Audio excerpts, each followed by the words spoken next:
Le ministre du Budget et Plan Mathieu Kazembe-Swana a conduit une forte délégation composée du ministre des Infrastructures Machata Kayembe, le secrétaire exécutif Archimède Kalassa et l'honorable Diosaini à la grande cérémonie de Lunda Lubanza chez le chef Ishindi Chanika III dans la République zambienne.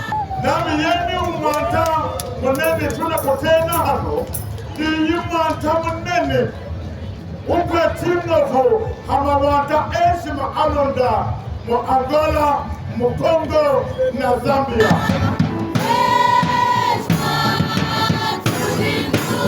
Cette manifestation culturelle réunissant tous les peuples d'Embo, entre autres ceux de la RDC, de l'Angola et de la Zambie. Les émissaires des madames, les gouverneurs de la province cobaltifère du Lalaba, Fifi Masuka Saini, ont été accueillis par le ministre ayant en charge les affaires intérieures de la République zambienne. C'était dans une ambiance de convivialité que les participants à la dite manifestation ont vu la démonstration de la danse guerrière, la présentation des nouveaux circoncis, danse folklorique et bien d'autres rites. Ne pouvant pas se retenir, les ministres des Infrastructures, Machata Kayembe et les secrétaires exécutifs, Archimède Kalassa, ont exhibé quelques pas de danse.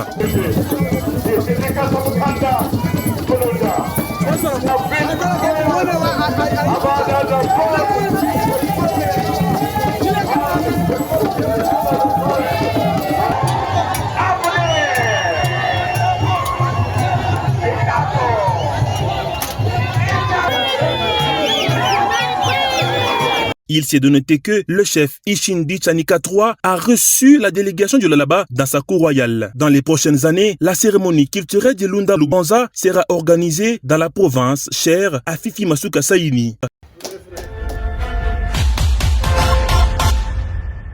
Une lueur d'espoir aux habitants du territoire de Kapanga, mais aussi les trafiquants qui empruntent la route nationale numéro 39, tronçon Sando à Musumba. Après les efforts consentis ici, la reconstruction du pont rouge sera effective.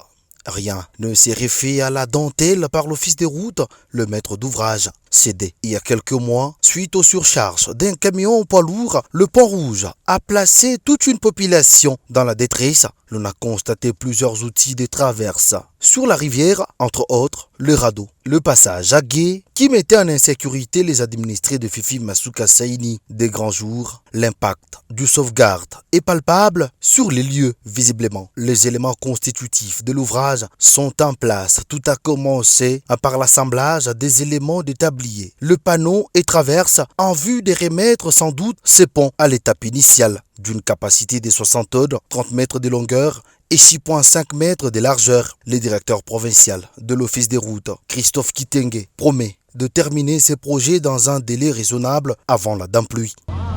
Les ponts consistent à quoi? Présentement, ça consiste à quoi? Ça consiste d'abord à assembler les éléments des ponts dehors. Comme vous voyez là-bas, on commence déjà à assembler les ponts. Après l'assemblage, nous devons enlever les ponts qui s'est écroulé sur la rivière pour laisser la place. Enfin, nous pouvons maintenant procéder au lancement des nouveaux ponts qu'on va mettre en place sur les ponts rouges. Conscient de la tâche, le ministre provincial des Infrastructures et Travaux Publics, l'ingénieur et dynamique Célestin Machata Kayembe, suit de près l'évolution des travaux et ne jure que par relier la parole à l'acte pour cette reconstruction. Après s'être battu bec et ongle, cette première phase consiste à monter la généralité des éléments appropriés, désengorger, fluidifier la circulation sur cet axe routier et aussi l'évacuation des produits de première nécessité. Reste le souci majeur du gouverneur des provinces Fifi Masuka Saini sous la vision politique du chef de l'État Félix Antoine Tshisekedi Tshilombo, garant de la nation. En ce jour du mercredi dédié aux travaux communautaires appelé Salongo, accompagné de ses collaborateurs, le bourgmestre de la commune de Manika, maître Thierry Sambumba, dit l'homme de terrain, a débuté sa journée par l'inspection des débouchages des caniveaux sur l'avenue Okito, exécuté par la brigade d'assainissement de sa juridiction. L'ouvrier du peuple a prêché par l'exemple. Il s'est plongé dans le caniveau pour évacuer les immondices qui avaient déjà bouché les tranchées. Un geste qui a motivé ses collaborateurs à se jeter à l'eau pour emboîter le pas. Poursuivant le Salongo, après le débouchage, maître Thierry Sambumba a procédé à la désinfection des caniveaux pour épargner la population aux maladies. Ensuite, l'autorité communale a été sur les avenues Mitouaba et Kabambare pour inspecter le travaux de construction des caniveaux exécutés par l'OVD, financé entièrement par la commune de Manika. Le bourgmestre Thierry Sambumba se dit satisfait du résultat sur le terrain en invitant la population à accompagner la dynamique impulsée par le maire de Kolwezi. Le patron de la ville a institué le salon obligatoire. Donc chaque mercredi et chaque samedi, nous sommes obligés de faire le salon. Le salon, ce n'est pas uniquement, n'est-ce pas, pour les paisibles citoyens, mais nous aussi, dirigeants, nous devons mettre la main à la pâte. Voilà pourquoi on a fait le salon de ce jour. Nous-mêmes, on a commencé du début jusqu'à la fin. Le salon est censé commencer à 8h et prendre fin à 10h. Donc nous avons mis la main à la pâte. En dehors du fait que nous avons participé au salon, nous sommes dit de passer à inspecter les avenues qu'on a commencé, ça fait belle lurette. Je pense que l'un de ces 4 matins, on va procéder à l'asphaltage. Ces avenues sont financées par la commune de Manika. C'est par là que l'homme de terrain et sa suite ont clôturé le travaux des Salongo de ce 16 août. A noter que d'ici peu, quelques avenues perpendiculaires à l'avenue Soko, déjà ciblées, dont Kasaji, Bandalungwa, se verront revêtir d'une belle robe. Le développement à la base, tant souhaité par le chef de l'État Félix Tshisekedi, n'est plus un slogan, mais une réalité palpable dans la province de la gouverneure Masuka. Je suis mandaté par son Excellence Monsieur le Président de la République à travers notre ministère pour venir lancer la semaine de l'allaitement maternel ici au Lualaba. Comme vous le savez, chaque année, il y a une semaine qui est consacrée à l'allaitement maternel et cette année, nous voulons sensibiliser les mamans ici pour qu'elles puissent comprendre les bienfaits de l'allaitement maternel. Déjà, je voudrais féliciter le Lualaba parce que lors du forum sur la vaccination, c'est une des provinces qui a bien travaillé pour la sensibilisation et la couverture vaccinale au niveau des enfants. Ça prouve justement que le leadership provincial marche très bien. Et nous avons aussi remarqué, nous, que les provinces qui sont dirigées par les mamans ont bien performé. Non seulement ça, je suis vraiment impressionné, parce que c'est la première fois que j'arrive ici à Kolwezi, de voir cette organisation, de voir que les choses sont en train de bouger. Et ça, on peut féliciter donc l'équipe gouvernante, Madame la gouverneure, qui s'est personnellement chargé aussi de me confirmer que je serai bien accueilli. Et le ministre de l'Intérieur qui est présent prouve à suffisance que les choses marchent bien ici ou là-bas.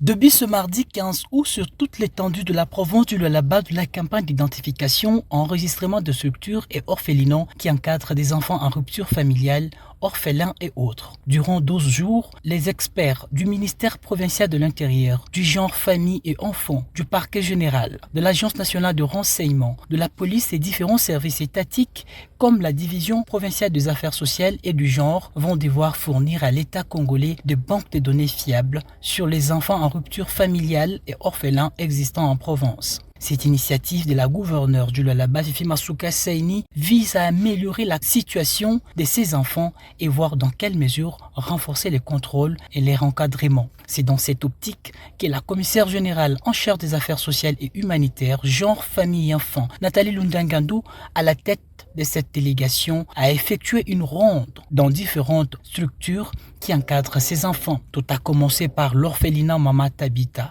Également à la maison d'accueil Casa Deborah Moussompo, maison Kouetouche Père Damien, au quartier Kanina, pour chiter à l'orphelinat Mapendo, à la cité UZK. Partout où la patronne des affaires sociales est passée, l'ambiance était remarquable et la communion parfaite entre elle et les enfants en rupture familiale. C'est sur instruction de son Excellence, Madame le gouverneur de la province du Lualaba, Fifi Masuka Saini, que nous lançons aujourd'hui la campagne d'identification de tous les enfants orphelins qui sont dans nos structures. Nous avons l'obligation de savoir combien des enfants que nous avons dans les orphelinats pour assurer leur protection et nous permettre aussi d'actualiser nos bases de données. Les responsables des structures d'accueil et orphelinats ont remercié la gouverneure pour cette initiative combien louable en promettant de fournir tous les renseignements sur les enfants qu'ils encadrent. En tout cas, mbele merci beaucoup kisha Mungu amibariki. Kuleta historia ya mtoto atukatale wala nombre ya watoto. C'est une kazi wangu nilifanya comme sacrifice vous voyez parmi nous une empathie et motivation. Et ça nous prouve que vous êtes avec nous. C'est tard dans la soirée que la commissaire générale du gouvernement provincial en charge des affaires sociales a bouclé la première étape de cette campagne, celle de sensibiliser avant le passage des experts pour le travail proprement dit.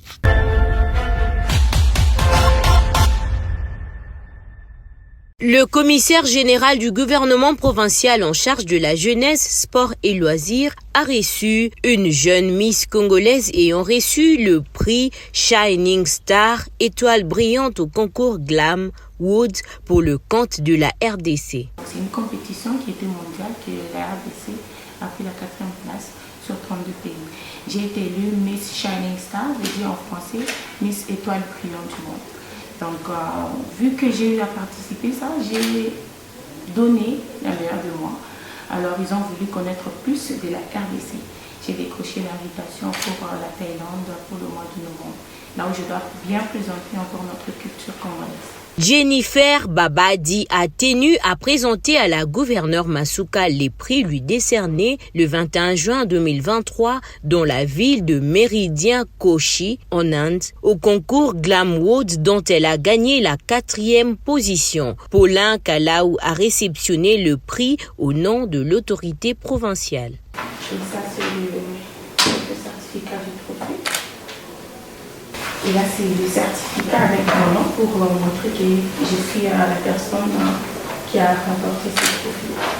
Le commissaire général Paulin Kalaou a exprimé la fierté du Lualaba tout en promettant de faire parvenir les trophées et les certificats à la chef de l'exécutif provincial. Ce n'est pas seulement les mines, et nous avons toutes les potentialités et même humaines. Nous tenons à vous remercier et quand je vois votre invitation ici, ça demande la représentation de la richesse de la RDC et le Lualaba contient, ou le Lualaba a ses richesses. Nous sommes fiers de vous. Et comme vous êtes venus avec l'objectif de rencontrer l'autorité provinciale qui n'est pas là, nous vous accueillons avec joie et nous vous promettons de transmettre votre message à qui des droits, c'est-à-dire l'autorité provinciale qui est empêchée, et il aura un dernier mot pour vous et vous encourager. Sur 32 pays qui ont compéti, la RDC est classée à la 4e place. La ravissante jeune Congolaise est attendue le 25 novembre prochain en Thaïlande pour les concours de Miss Héritage International.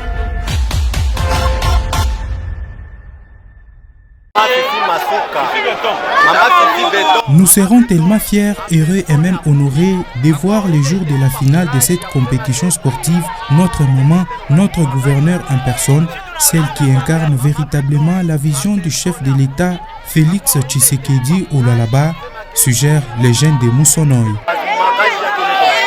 Partout où son nom est cité, ça marche toujours. Fifi Masuka Saini est le véritable symbole de réussite. Sa politique de gouvernance, depuis qu'elle est à la tête de cette province, force le respect et l'admiration, même dans l'environnement sportif. Dans le rue du quartier urbain de Moussonoï où ce tournoi sportif est organisé, la cohésion tant prêchée par la gouverneure Fifi Masuka Saini est le maître mot entre ses fils et filles. Dans ce dernier quart de finale, joué ce mercredi 16 août, le Football Club Émergence l'a remporté devant Jado Sport par le score de 2 buts à 1 devant plus de 2000 spectateurs venus de tous les coins de Colosie qui ont eu des mots juste après cette rencontre pour remercier la première citoyenne de la province, Fifi Masuka Saini. Maman Fifi Masuka, oui championnat. Maman gouverneur, nous sommes vraiment joyeux pour ce tournoi sportif. On aimerait vous voir en personne lors de la finale.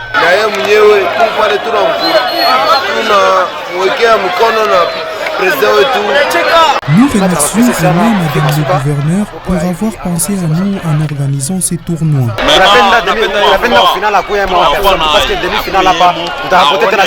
selon les statistiques nous livrées par les comités chargés des sports du quartier Moussonoï. Après une étude minutieuse, 70% des jeunes dont l'âge varie de 12 à 18 ans ont abandonné pendant cette période des vacances le chemin des mines pour répondre présent à ces tournois sportifs dénommés Fifi Masuka Béton, dont le but, selon l'organisateur, est de réduire à l'oisiveté de jeunes des Kolwezi en ces temps de vacances et promouvoir le talent sportif caché.